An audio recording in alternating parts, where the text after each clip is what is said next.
우리 연세가 지긋하신 두 분께서 우리 함께 신앙을 하시면서 또 아름다운 찬양 드리는 모습 너무 아름답죠?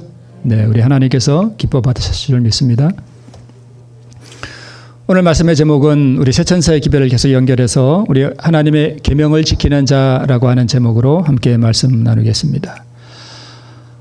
자, 우리 세천사의 기별을 우리가 교과 시간에도 공부하고 있고요. 또 지난 시간에도 우리 세천사의 기별을 나누었는데 우리 세천사의 기별이 목적이 무엇이냐? 우리가 세천사의 기별을 전하고 또 그것을 우리가 경험해야 하는 이유는 우리가 하나님의 계명과 예수 믿음을 온전하게 지키는 한 백성을 준비시키는 것입니다. 그러니까 우리가 이 시대에 구원을 얻는 그 경험 가운데 들어가기 위해서는 우리가 두 가지를 지켜야 되는데요. 하나님의 계명과 예수 믿음을 지켜야 되는데 어떻게 지켜야 되는가 하면 완전하게 지켜야 됩니다. 부담스러우신가요? 그래서 계시록 14장 12절 세천사의 기별의 결론이 뭐냐 하면 성도들의 인내가 여기 있나니 저희는 하나님의 계명과 예수 믿음을 지키는 자다, 이렇게 결론을 내리고 있습니다. 자, 이 말씀을 딱 들으면 내가 율법을 잘 지켜야 되겠구나, 혹은 야, 어떻게 계명을 그렇게 온전히 지켜, 부담스럽다. 그 다음에 나는 계명을 잘 지켰다고 생각하는데, 이렇게 생각하는 분들은 율법주의자예요. 이 생각의 근본은 누가 지킨다고 생각하는 거예요? 내가 지킨다고 생각해요. 그건 율법주의예요. 그 다음에 이렇게 생각하는 분들이 있어요. 계명을 어떻게 완전하게 지킬 수 있어? 우리는 뭘로 구원받아? 은혜로 구원받는 거지 우리는 계명을 지킬 수 없어. 율법은 어차피 지킬 수 없는 거야 라고 하는 이 말은 맞는 말이기도 하고 틀린 말이기도 해요. 이런 분들은 이걸 틀리게 말하는 사람은 자유주의자예요. 율법 지킬 수 없어. 그러니까 그냥 대충 살아. 그거 어떻게 다 지켜. 은혜로 구원받지. 이러면서 대충 사는 분은 자유주의자예요. 이런 분들은 구원 얻기가 어렵습니다. 자, 왜 이런 분들이 자유주의자인가 하면, 자, 사단은 사람이 하나님의 계명을 지킬 수 없다고 주장한다. 우리 자신의 힘으로는 계명을 지킬 수 없는 것이 사실이다. 그러니까 좀 전에 그 말은 맞는 말이죠. 한편으로. 그러나 그리스도께서 사람의 형상을 취하시고 이 땅에 오셔서 당신의 완전한 순종을 통해서 신성과 인성이 연합될 때 하나님의 모든 법도를 지킬 수 있다는 것을 뭐 하셨대요? 증명하셨대요. 그러면 우리도 신성과 인성이 연합되면 우리도 계명을 지킬 수 있다는 것입니다. 그래서 율법주의자는 스스로의 힘과 능력으로 율법을 잘 지켜서 의에 이르려고 하는 사람을 율법주의자라 그래요. 이게 가능해요? 불가능해요? 내 스스로의 힘으로 하는 게 가능해요? 불가능해요? 불가능해요. 그게 불가능한 것을 시도하는 거예요. 자, 그러면 율법을 안 지켜도 하늘에 가나요? 아니죠. 우리 계시록 22장 14절 주의 말씀에 보면 만약 그들이 땅에서 알면서도 그분의 율법을 멸시하고 짓밟으면 하나님은 그들을 하늘에 데려가지 않는데요. 그 하늘에 가서도 율법을 또 보매. 그러면 예수님이 또 죽으셔야 돼. 그죠? 그래서 우리가 구원받은 사람들이 이제 이 세상 역사가 끝나고 이게 다 정리가 되면 하늘에 가서는 율법을 범하는 일이 앞으로 영원토록 없어요. 두 번 다시 없습니다. 자, 하나님의 계명을 지키는 자들은 누구나 다 도성의 문을 통하여 들어갈 것이며 생명나무에 나갈 권세를 갖게 될 것이다. 초기 문집에 있는 말씀인데요. 하늘 예루살렘 성문을 여러분 들어가고 싶죠? 그러면 뭐 지켜야 돼요? 계명 지켜야 돼요. 정오의 태양빛보다 더 밝게 빛나는 용모를 지니신 사랑스러운 예수님과 영원히 함께 살게 될 것이다. 구원받은 사람들은 뭘 아는가 하면 예수님과 함께 영원히 살게 되는 게 그게 얼마나 행복하고 좋은지 그걸 경험으로 아는 사람들이 구원받은 사람들이에요. 구원은 하늘에 가서 구원받는 게 아니라 구원은 어디서 경험하는 거예요? 먼저 이 땅에서 그걸 경험하는 게 그게 구원을 경험하는 거예요.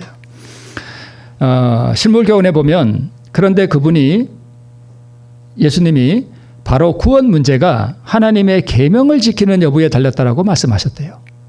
그럼 여러분 계명 지키시나요? 자신이 없으시죠? 자, 10계명. 이게 계명이에요. 하나님의 율법이 10계명에 십계명으로 나타나셨는데 이 십계명은 그 사상과 그 개념의 깊이가 엄청나게 높고 넓고 깊어요. 우리가 이해하는 것보다 더 깊고 더 넓습니다. 모든 것들을 다 포괄해요. 그러면 이 십계명이 뭐냐?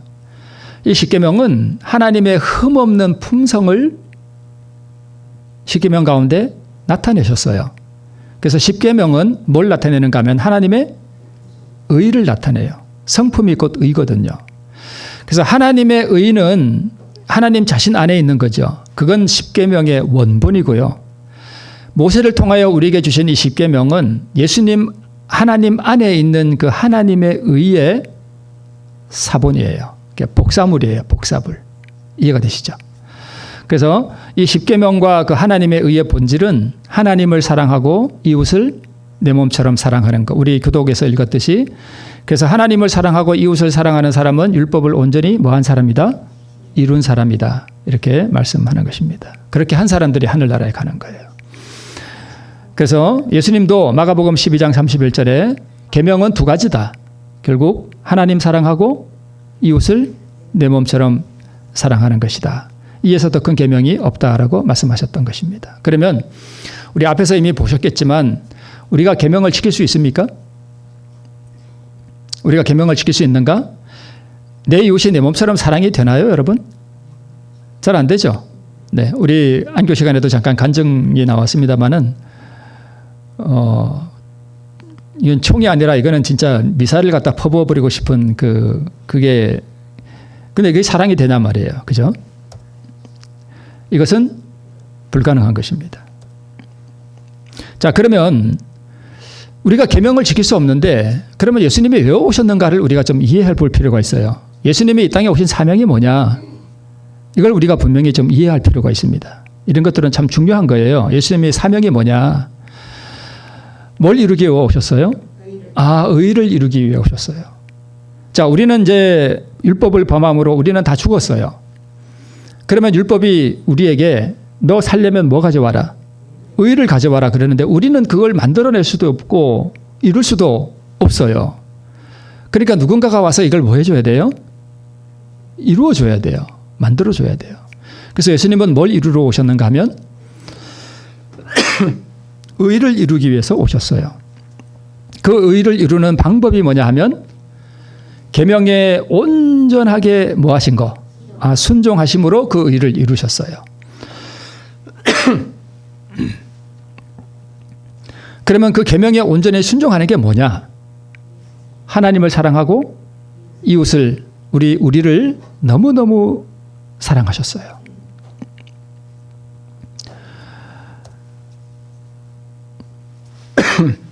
그리고 하나님을 사랑하고 이웃을 사랑하는 그분의 사랑을 그렇게 온전하게 그 계명에 순종함으로 그 의를 이루셨는데 이 의를 우리에게 주셔야 되잖아요. 그죠? 그럼 내놓으셔야 되잖아요. 그거. 그 의가 생명이잖아요. 어떻게 하심으로 그걸 내놓으셨어요?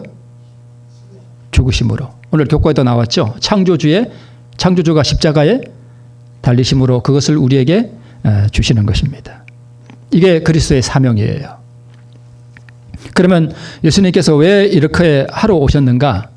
율법이 요구하는 의가 내게 없고 나는 이 의를 이룰 수도 없기 때문에 즉 우리는 계명을 지킬 수 없기 때문에 예수님이 오셨어요. 그래서 이 부분은 중요해요. 자, 예수님이 오셔서 의를 이루셨는데 누구를 위하여? 나를 위하여. 나는 율법을 지킬 수 없으니까 예수님이 나 대신에 율법을 지켜주시러 오셨어요. 이 개념이 상당히 중요합니다.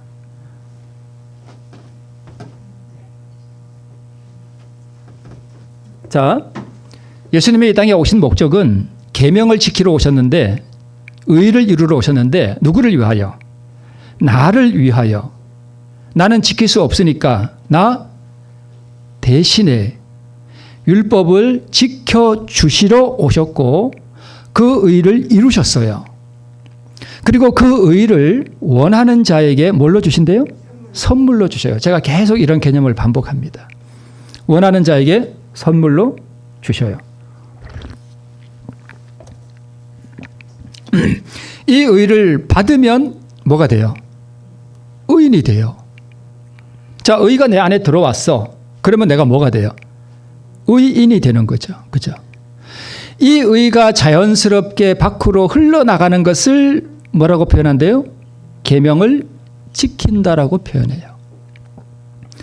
그러니까 계명 지키는 게 중요해요? 의를 받는 게 중요해요? 의를 받아야 돼요. 의를. 예수님이 이루신 그 의를 받아야 돼요. 그래서 사실은 계명은 내가 지키는 게 아니고 나는 그저 그분의 의가 나가는 뭐일 뿐이에요? 통로일 뿐이에요. 통로. 전에 제가 장갑 말씀드렸죠. 장갑. 그죠? 기억나시죠? 나는 율법의 그 의가 나가는 통로일 뿐이지 내가 계명을 지키는 것이 아닙니다. 내 의를 내가 받았어요. 근데 이 의가 내 안에 있을지라도 내 안에는 뭐가 또 함께 있는가 하면 마귀 본성이 있어요. 그래서 가끔 이게 충돌을 일으킬 수도 있어요. 그러므로 이 마귀 본성을 계속 뭐 해야 돼요? 굴복시켜야 돼요. 자, 계명을 순종하는 것은 누구만이 하실 수 있는 일이에요? 하나님만이 하시는 거예요. 여러분 이 개념을 잘 이해하셔야 됩니다.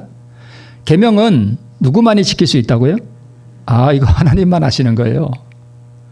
왜 이게 하나님만이 계명을 지킬 수 있을까요? 왜 그럴까요? 그 이유를 혹시 아시나요? 계명이 누구에게서 나온 거예요? 하나님에게서 나왔어요. 다른 말로 신에게서 나왔어요.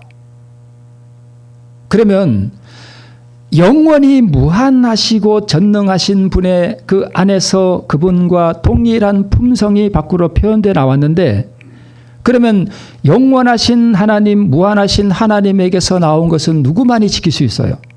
하나님만 하실 수 있어요. 이거 분명히 이해하셔야 됩니다. 계명은 누구만이 지킬 수 있다고요?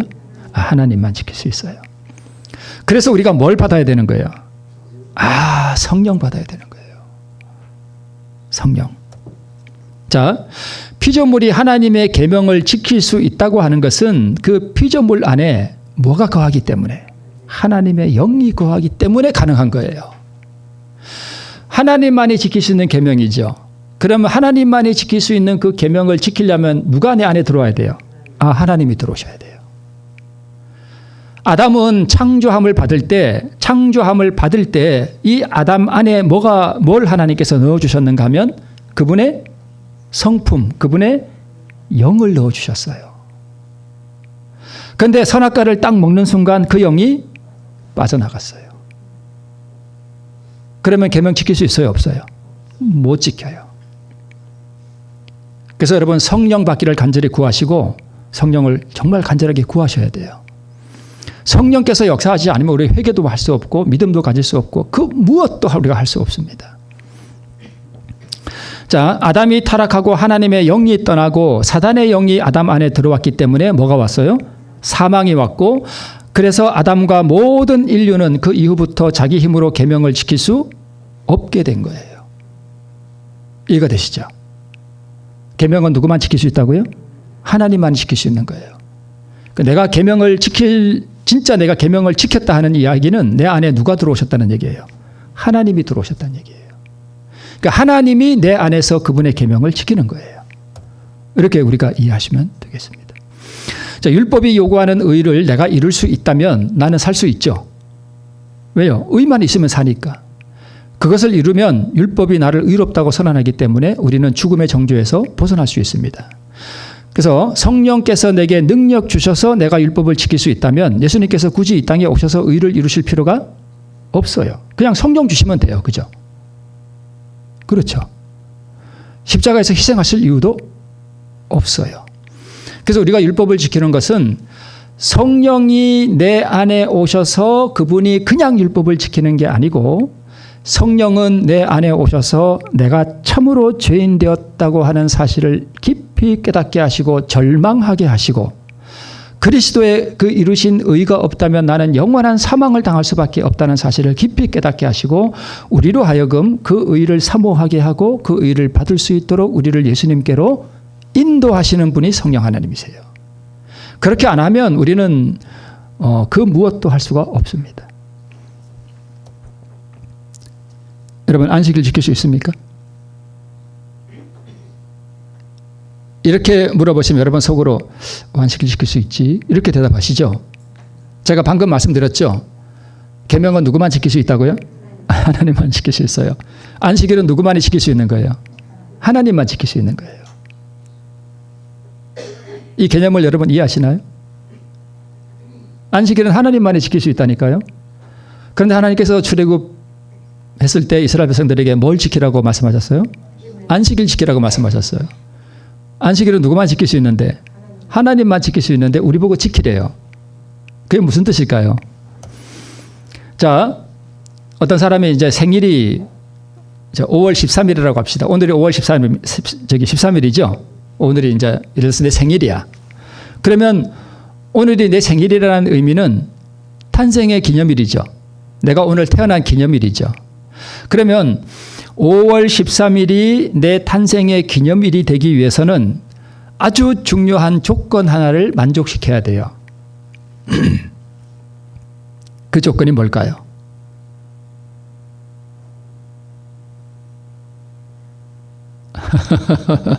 그 조건이 뭘까요? 그게 뭐냐 하면 살아있어야 된다는 거예요. 살아있어야 된다는 거예요. 이해가 되시나요? 무슨 말씀인지? 네, 살아있어야 돼요.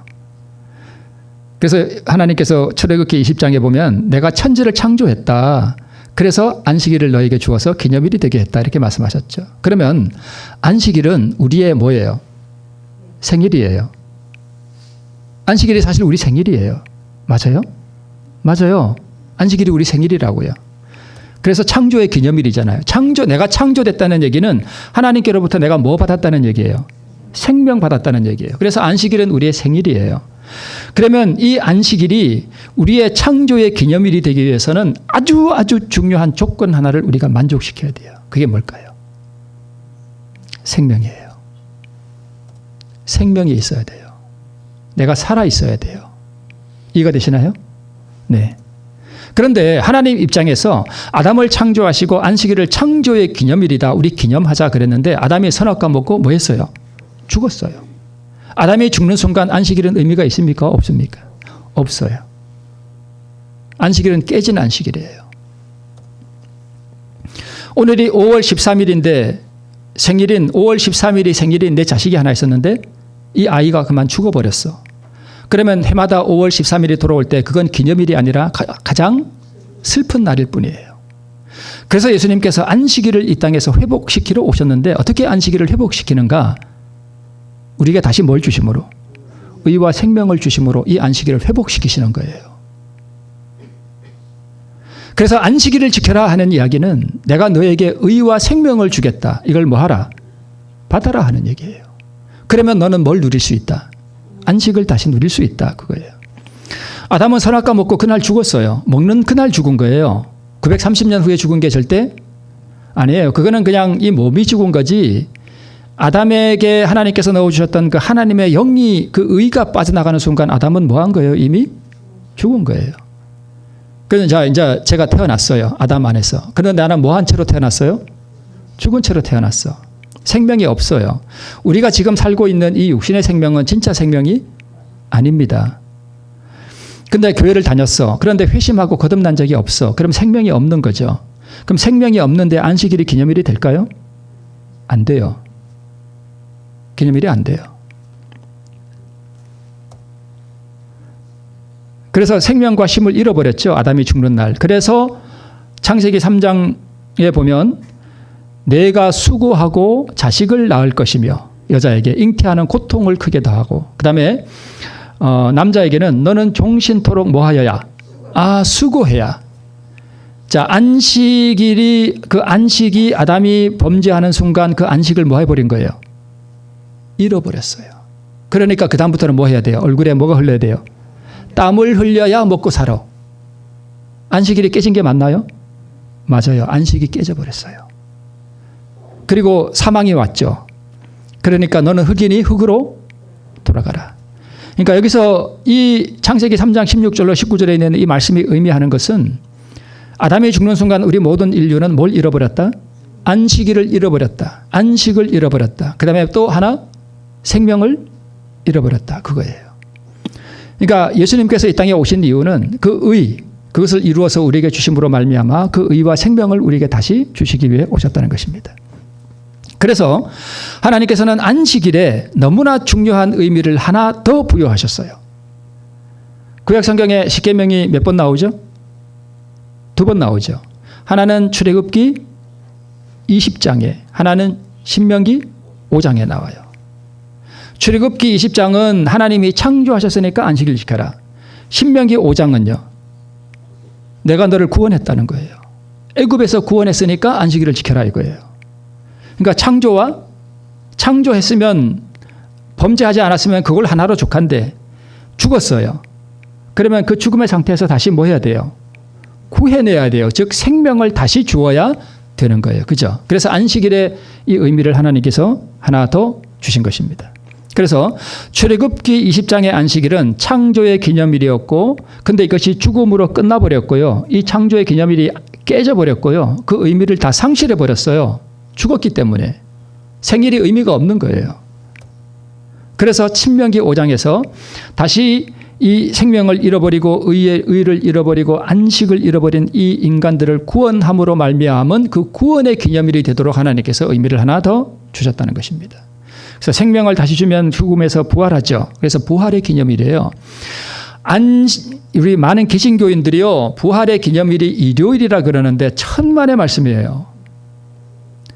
부활의 기념일은 안식일이에요. 생명을 얻으면 그 얻는 순간 어디로 들어가는 거예요? 안식에 들어가는 거예요. 하루 건너서 안식에 들어가는 거 아니에요. 그래서 그 의미를 회복하는 거예요. 창조의 기념일은 깨져버렸고요. 죽음으로 끝난 것을 다시 구원하시고 그리고 생명을 주어서 부활의 기념일이 되게 하고 깨져버린 그 안식일의 의미를 신명기 5장이 다시 회복시키는 거예요. 여러분 거듭나셨습니까? 아담 안에서 잃어버린 생명 그 의를 다시 받았습니까? 수고하고 무거운 짐을 들이고 안식의 은총을 받았는가? 아니면 나는 아직 죽은 상태인가? 죽은 상태라면 창조의 기념일이 우리에게 무슨 의미가 있습니까? 지금 죽은 상태에서 안식일을 잘 지킬 수 있습니까? 자기 의로는 가능해요. 내가 거듭나지도 않고 아직 죽은 상태에서도요. 교회에서 이것도 안 하고 뭐 진짜 설거지도 안 하고 뭐 음식은 미리 다 해놓고 죽은 상태에서도 그렇게 할 수 있어요. 외형적으로, 형식적으로 그렇게 할 수 있다니까요. 그게 자기 의가 되면 그것처럼 무서운 게 없습니다. 그러면서 자기가 안식일을 잘 지킨다고 생각해요. 우리는 안식일을 지킬 수 없어요. 안식일은 오직 신만이 지킬 수 있어요. 신이 가진 그 안식을 우리에게 생명을 주므로 그 안식을 우리에게 베풀어 주시는 거예요. 우리는 그 안식을 누리는 것뿐이에요. 안식일에 육체의 일을 쉬고 교회에 출석하는 것을 말하는 것이 아니라 죄의 짐을 드리고 영혼의 자유를 누리는 그 영혼의 안식을 말하는 것입니다. 구원을 얻고 입혀주신 의를 받고 의롭다 여기심을 받고 그 생명을 받고 사랑을 받고 신의 성품을 우리가 받고 이것을 거듭남이라 그러죠. 회심이라 그러고 중생이라 그러고 새로남이라 그러고 이것을 칭의라 그러고 이 모든 것을 구원이라고 하는데 이것은 생명을 다시 받는 거예요. 죽은 사람이. 이 신명기 5장의 안식일을 우리가 다시 경험하는 것이 바로 이것입니다. 그럴 때에 출애굽기 20장의 안식일이 의미를 회복하게 되는 것이고 그 안식의 경험을 회복하게 되는 것입니다. 그러므로 거듭나지 않은 사람, 그리스도 우리의 의를 얻지 못한 사람, 즉 그리스도의 생명을 나누어 받지 못한 사람, 즉 새로 태어남을 경험하지 못한 사람에게는 문자적 안식일을 준수하는 것이 아무 의미가 없어요. 내가 죽은 상태에서 하는 모든 것이 다 죽은 형식일 뿐이에요. 가룟배병 기별 3권에 진지한 회개가 없는 참회, 육체의 고행, 계속적인 죄의 고백, 그리고 참된 헌신이 따르지 않는 금식이나 축제나 외적인 율법 준수, 이 모든 것들은 그것이 무엇이든 아무 가치가 없어요. 가치 없습니다. 그러므로 중생의 경험이 없으면 우리는 진정으로 안식일을 지킬 수 없다는 것을 우리가 이해할 필요가 있습니다. 그러면 하나님의 계명을 지키는 자다 이렇게 말씀했는데 하나님의 계명을 지킨다는 게 여러분 무슨 뜻일까요? 내가 안식일을 지키는가? 아니면 하나님께서 나에게 안식을 주시는가? 여러분 어느 것 같습니까? 네, 내가 안식일을 지키는 거예요? 아니면 하나님께서 나에게 안식을 주시는 거예요? 오른쪽 거예요. 하나님께서 나에게 안식을 주시는 거예요. 여러분 잘 생각해 보세요. 내가 안식일 잘 지키면 안식에 들어갈 수 있습니까? 내가 철저하게 오늘 안식일에는 텔레비도 안 보고 핸드폰도 안 하고 이것도 안 하고 저것도 안 하고 요리도 안 하고 설거지도 안 하고 정말 안식일을 잘 지키면 안식에 들어갈 수 있나요? 천만에요. 안식일은 지키는 거냐 누리는 거냐? 그러면 안식일에는 그렇게 해서 안식을 누린다 합시다. 그럼 나머지 6일은 어떻게 할 거예요? 나머지 6일은 안식일이 없잖아요. 안식이 없잖아요. 열심히 일해야죠. 물론 열심히 일해야죠. 맞습니다. 열심히 일해야죠. 그런데 여러분 안식일은 우리 정확하게 좀 개념을 잡아야 돼요. 안식일은 일주일에 하루 안식일만 지키는 게 아니에요. 그러면 나머지 6일 동안은 막 근심과 절망 중에 있다가 토요일 안식일에만 야 오늘은 안식이다. 오늘은 안식을 경험하자. 이거예요? 아니에요. 진짜 구원받은 사람들은 모든 날들이 다 안식이에요. 안식이에요. 내 죄에서 해방된 그 찬양이 안식일에만 올라가나요? 아니요. 일요일에도 하나님의 그 구원하신 은총을 깊이 찬양하고 나는 그 영혼의 깊은 안식의 경험에서 나는 살아갈 수 있어요. 몸은 힘들어도, 그죠? 내가 밭에 고추를 따면서 막 몸은 힘들어도 내 마음에서는 즐거움의 기쁨이 하늘로 올라갈 수 있어요. 그런데 내가 거듭남도 없고 내가 그 영혼의 죄의 해방감도 경험하지 못했는데 안식일에 교회에 와 있다고 내 영혼이 쉬나요? 내가 안식일에 일을 안 하고 교회 와서 이렇게 앉아 있다고 내가 영혼이 평안한가요? 여러 가지 근심이 막 솟아날 수 있죠. 네, 그래요. 그래서 마태복음에 보면 수고하고 무거운 짐진 자들아 다 내게로 오라. 내가 너희를 뭐하게 하리라? 쉬게 하리라. 안식일에만요? 아니요. 내가 너희를 쉬게 하리라. 이 얘기는 너희는 안식일을 지킬 수 없어. 너희들은 절대 안식일 지킬 수 없어. 수고하고 무거운 짐을 내게 주면 내가 너에게 뭘 주겠다? 안식을 주겠다 이거예요. 안식일은 너희가 지켜서 누리는 게 아니라 내가 너에게 안식을 줌으로 누리는 거야. 이렇게 말씀하시는 거예요. 내가 곧 쉼이요 뭐다? 안식이다. 너의 죄의 짐과 그 자아의 짐을 내게 주면 내가 안식의 경험을 너에게 주겠다. 그 짐을 나에게 달라는 거예요.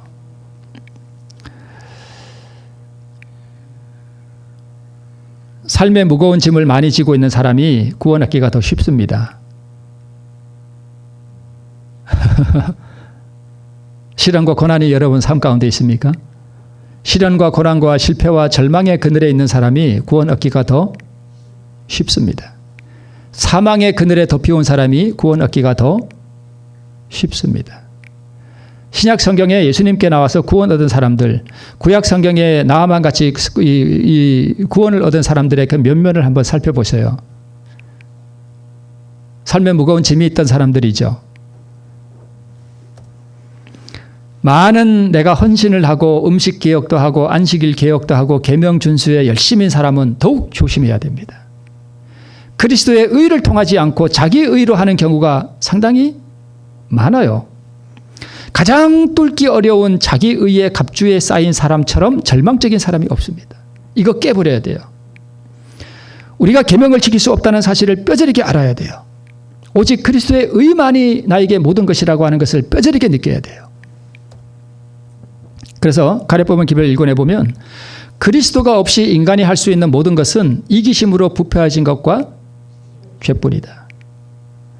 내가 오늘 선한 일로 남에게 뭘 이렇게 베풀어도요, 이기심으로 그렇게 할 수 있다니까요.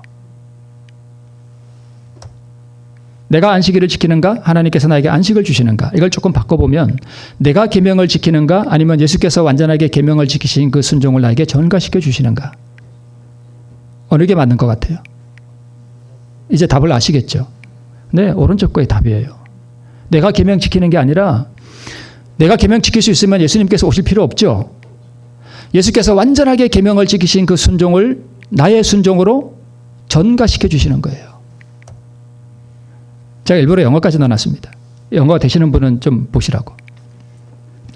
죄인이 그리스도를 믿는 그 순간 그는 하나님 앞에 정죄받지 않는 자로 선다. 왜냐하면 그리스도의 의가 누구 것이요? 이제 내 것이 됐어. 그리고 그리스도의 완전한 순종이 나에게 뭐 되기 때문에? 전가되기 때문이다. 라고 우리 그리스도인 교육의 기초 429쪽에 말씀하고 있습니다. 자, 예를 들어 오늘 내가 부부싸움을 했어. 아니 이것보다 오늘 우리 간증 시간에 참 재밌는 게 나와가지고 자, 내 이웃이 정말 나를 힘들게 해. 정말 미사일로 쏴버리고 싶고 막 폭발시켜버리고 싶어. 막 끌어올라. 이게 마귀 마음이죠. 내 안에 아담으로부터 물려받은 그 마귀 마음이에요. 근데 이것을 정말 하나님 앞에 참 어려운 투쟁과 그 고뇌를 통해서 하나님 앞에 이걸 포기하는 정말 죽음과 같은 어려운 투쟁을 통해서 이걸 포기했어요. 그러면서 우리 김종기 집사님이 이렇게 기도했다고 합시다. 하나님, 나에게 정말 미사일로 정말 폭파시켜버리고 싶은 저 사람을 내가 사랑할 수 있게 주님 그 의를 나에게 주시옵소서. 우리 집사님 그렇게 하셨을 거예요. 그냥 자아 포기만 해서는 안 되고요. 그 의를 여러분 진짜 구하셔야 돼요. 그 의에 대한 필요성을 깊이 절감하셔야 돼요. 그 의를 나에게 주셔서 내가 저 사람을 사랑할 수 있게 주님 도와주십시오. 자, 그렇게 해서 내가 내 마음에 일어나는 그것을 주님께 드리고 하나님께서 나에게 주신 그 의가 내 안에 들어왔다고 합시다. 그러면 어떤 현상이 일어나는가 하면 그 사람을 향한 미움이 사라져요. 없어져요. 더 이상 밉지가 않아요. 그리고 그 사람이 불쌍해져요. 그리고 그 사람을 향해서 이렇게 사랑이 잔잔하게 흘러가는 걸 느낄 수 있어요. 뭐가 흘러간다고요? 사랑이 흘러가요. 자, 그러면 봅시다.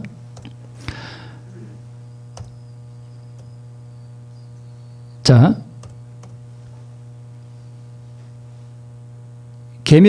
의는 계명에 순종하는 거죠. 그렇죠.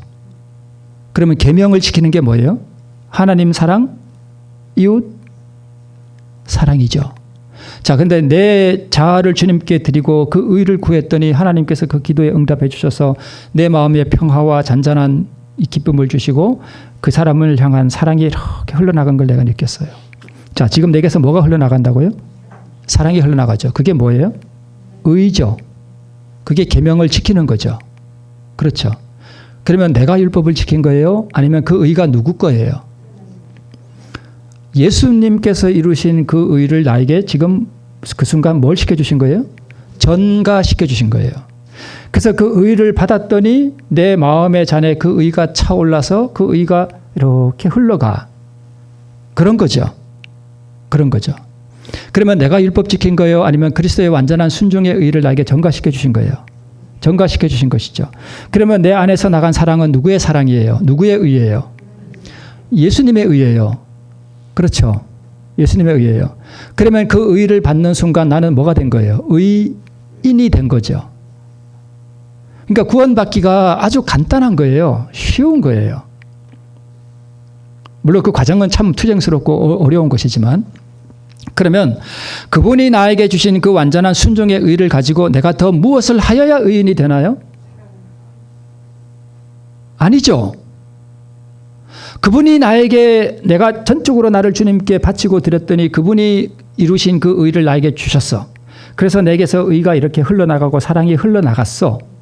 흘러나가는 것을 내가 느껴. 거기다가 내가 더 뭔가를 해야 되나요? 아니에요. 그것 자체로 나는 뭐가 된 거예요?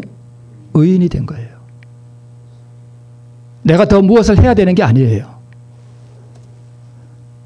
그 의를 받는 순간 나는 의인이 되는 거고요. 무엇을 더 지키고 더 행해야 의인이 되는 게 절대 아닙니다. 자, 그러면 이미 의인이 된 상태에서 내 안에 뭐가 이렇게 있어요? 사랑이 있고 내 이웃이 미사일로 죽여버리고 싶던 그 의인이 그 사람이 이웃이 사랑스럽게 보였어. 그리고 사랑스럽게 보여서 미사일로 쳐버릴 걸 떡으로 쳐버렸어. 그래서 그 사랑이 표현된 거죠. 그죠? 내가 떡을 가지고 그 사람에게 가서 주었어요. 내가 떡을 주어서 의인이 된 거예요? 아니면 그 예수님의 의를 떡으로 그 사람을 치기 전에 그 의를 받음으로 내가 의인이 된 거예요? 받음으로 의인이 된 거예요. 그러면 내가 떡으로 그 사람을 치는 것은 그 의가 자연스럽게 흘러나가는 표현일 뿐이에요. 예수님께서 우리 예를 들어서 김정희 사람 의롭다고 하실 때 얘야 너가 떡을 갖다가 쳤구나. 그래서 내가 너를 의롭다고 해줄게. 이렇게 하시지 않습니다. 내 의를 너에게 주었어. 그러니까 너는 한 번도 죄를 짓지 않은 사람처럼 내가 너를 취급할 거야. 너는 의인이야. 이렇게 선언하시는 거예요. 그리고 내가 떡을 그 사람에게 나누어 주는 것은 예수님이 주신 그 의가 자연스럽게 표현되어 나가는 거예요. 그렇죠? 그러면 받은 바 그분의 의가 나를 통해서 나가는 것뿐이고 이것을 우리는 계명을 지킨다라고 표현하는 것일 뿐입니다. 계명을 지키는 게 무엇인지 여러분 그 개념이 이해가 되시죠? 이게 계명 지키는 거예요. 계명은 내가 애쓰고 노력해서 지키는 게 아니라 하나님 예수 그리스도에 이루신 그 의를 내가 받을 때에 그 의가 나를 통해서 자연스럽게 흘러나가는 것, 이것이 계명을 지킨다라고 표현하는 것입니다.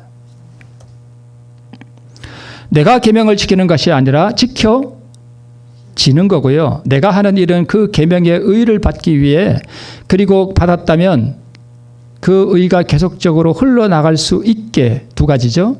의가 없다면 그 의를 받기 위해서 그리고 의를 받았다면 그 의가 계속 흘러나갈 수 있게 나를 계속적으로 전적으로 하나님께 바치는 거예요. 그죠? 바치는 거예요. 내 생각과 내 감정과 내 욕망을 뭐 하는 거예요? 부인하는 거예요. 계명은 의고 계명은 하나님 사랑, 이웃 사랑, 의는 사랑이고 그래서 계명을 지킨다라고 하는 것은 의를 지킨다는 말과 같을까요? 같은 거죠. 계명을 지키는 자라고 하는 말은 곧 의를 지키는 자란 말과 같습니다. 그래서 계시록 14장 12절에 성도들의 인내가 이게 있나니 저희는 하나님의 계명과 예수 믿음을 뭐하는 자라 지키는 자라 하는 이 지킨다는 게 무슨 뜻이냐 하면 좀 딱딱하지만 제가 이해를 돕기 위해서 말씀을 드릴게요. 이 지키는 할 때 이 지키는이 이 신약 성경에 기록된 헬라 말로 테레오 그래요. 테레오. 이 테레오가 무슨 뜻이냐면 감시하는 거. 그다음에 파수병 있죠. 파수꾼이 이게 적군이 오나 안 오나 이렇게 지키는 걸 말하고 그다음에 보존하는 걸 말해요. 그다음에 이렇게 지켜보는 거. 그래서 마치 이게 무슨 개념이냐 하면 내가 예를 들어서 간수예요. 간수고 이게 감옥이 하나 있는데 죄수가 하나 이게 딱 잡아넣어놨어. 그럼 나의 사명은 뭐예요? 이 죄수가 도망가지 않게 뭐 하는 거예요? 지키는 거예요.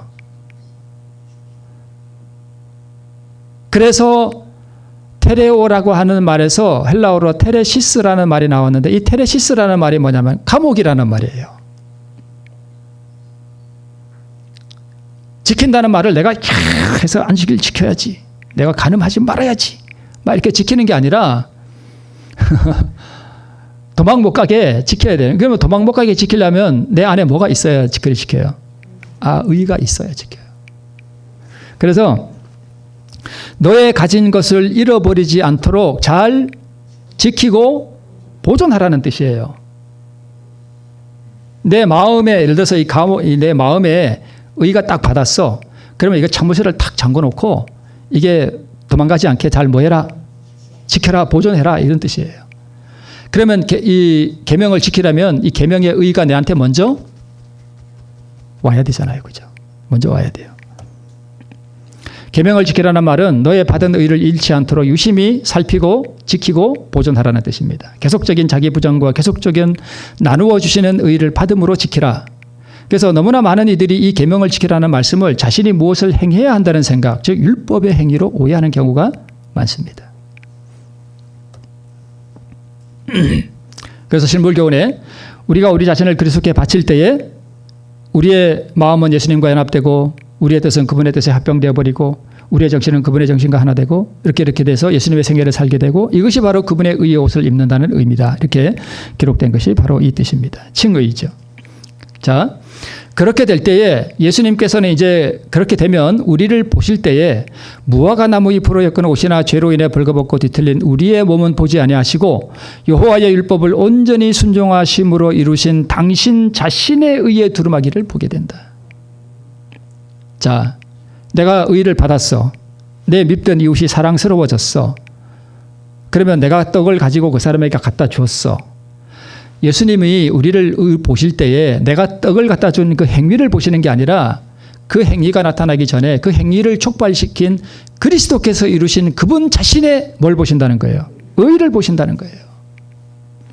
그래서 우리의 행위는 아무 공로가 없어요. 아무 공로가 없어요.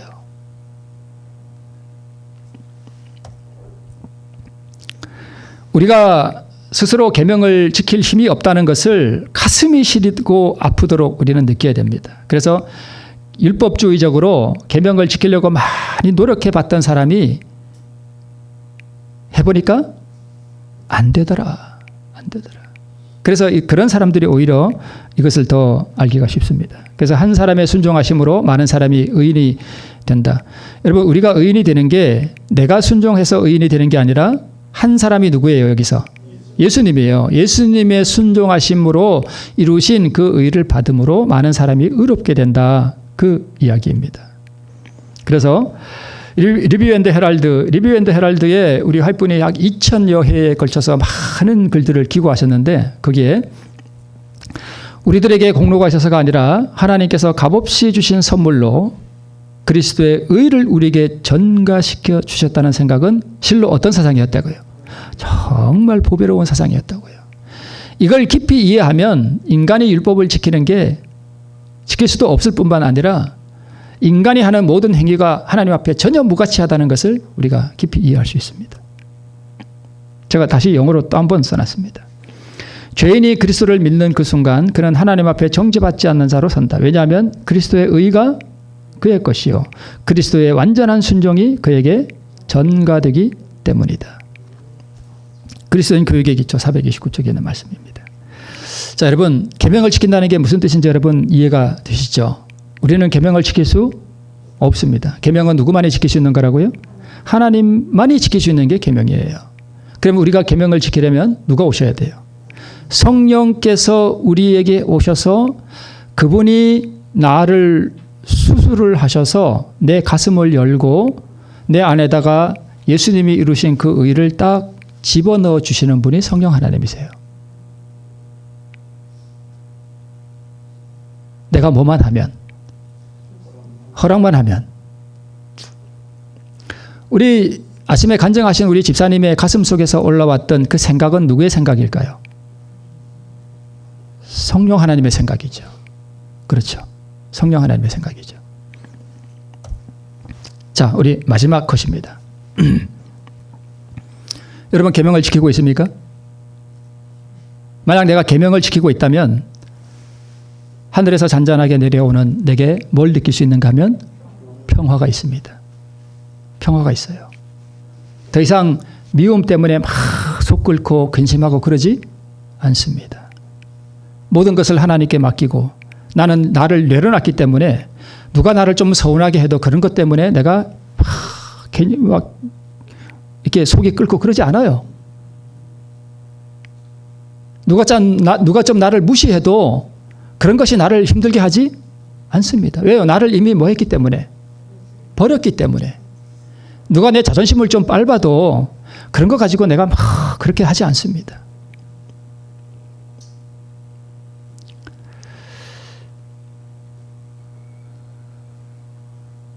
오늘 안교 시간에 참 너무 좋은 또 오늘 말씀에 맞는 그런 간증을 해주신 집사님께 감사를 드리고 여러분 그런 경험들 계속 하고 계시죠?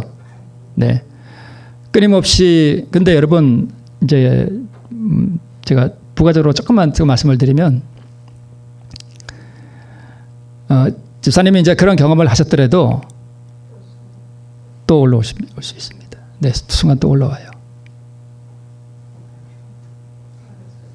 오늘은 저 사람이 사랑스러웠는데 며칠 후에 그 사람이 또 나쁜 행동을 하고 이쁜 말을 안 하면 또 올라올 수 있습니다. 네. 그런데 때로 실패하는 것도 은혜예요. 그래서 내가 한번 성질을 팍 냈어. 그럴 때 우리가 뭘 느끼는가 하면 내 안에 악이 가득하구나. 내 안에 마귀 본성이 가득히 있구나 하는 걸 느끼고 하나님의 의를 더욱 사모하게 돼요. 계속적으로 자아굴복이 잘 되잖아요. 그러면 나중에 그게 자기 우상이 돼가지고 자기가 뭐 좀 되는 줄 알아. 그래서 역설적이게도 조금 실패해보는 것도 좋아요. 그래야 내가 연약하구나. 내가 이렇게 연약하구나. 그래서 우리 성화의 경험을 정말 깊이 성화를 경험한 사람들도요. 자기 안에 뭐가 가득하다는 것을 고백했냐 하면 악이 가득하다는 걸 고백했습니다. 내 안에 악이 있구나 하는 걸 고백해요. 물론 그 악에 져서 살아가는 것은 아닙니다. 오늘 계명을 지킨다는 게 무엇을 의미하는가? 오늘 다시 한번 나를 내려놓고 우리 하나님의 의를 받아서 예수 그리스도의 의를 받아서 우리 다시 한번 하늘의 평화를 경험하고 안식을 지키고 계명을 지키는 우리 그러한 성도 되시길 바라면서 말씀을 마치겠습니다.